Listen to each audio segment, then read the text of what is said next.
প্রত্যেকটা মানুষের জীবনে কিয়ামত হবে দুইবার। একটা মানুষের জীবনে সবচাইতে ভয়াবহ দিন, সেই দিনটা হবে কিয়ামতের দিন। আল্লাহ রাসূল সাল্লাল্লাহু আলাইহি সাল্লাম বলেছেন, কয়বার? দুইবার কিয়ামত হবে।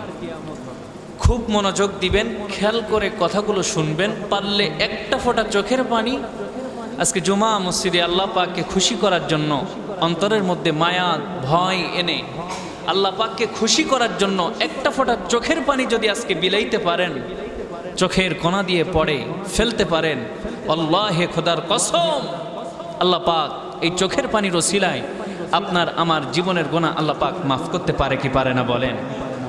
সেই জন্য দিলটা নরম করে কথাগুলো শুনবেন, মনোযোগ দিবেন, অন্তরের কানটা লাগায় কথাগুলো শুনবেন। আল্লাহ রাসূল বললেন, প্রত্যেকটা মানুষের জীবনে কিয়ামত হলো দুইবার আসবে, দুইটা কিয়ামত। বলি আল্লাহু আকবার। আল্লাহ রাসূল বললেন, সকল পৃথিবীর মানুষ মিলে যেই দিন ইন্তেকাল হয়ে যাবে, ইসরাফিল আলাইহিস সালাতু ওয়াস সালাম যখন সিংহার মধ্যে ফুৎকার দিবেন, ফু দিবেন, কিয়ামত সংগঠিত হবে।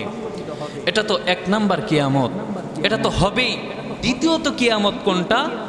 আল্লাহ রাসূল বললেন, দ্বিতীয় কিয়ামত হলো মানুষের জীবনে তার নিজ নিজ মৃত্যুর সময় তার নিজস্ব ব্যক্তিগত প্রত্যেকটা মানুষের জন্য ওটাও খুবই কঠিন একটা ভয়াবহ অবস্থা হবে। ওটাও ব্যক্তিগত জীবনে প্রত্যেকটা মানুষের জন্য একটি কিয়ামত। জোরে জোরে বলি আল্লাহু আকবার।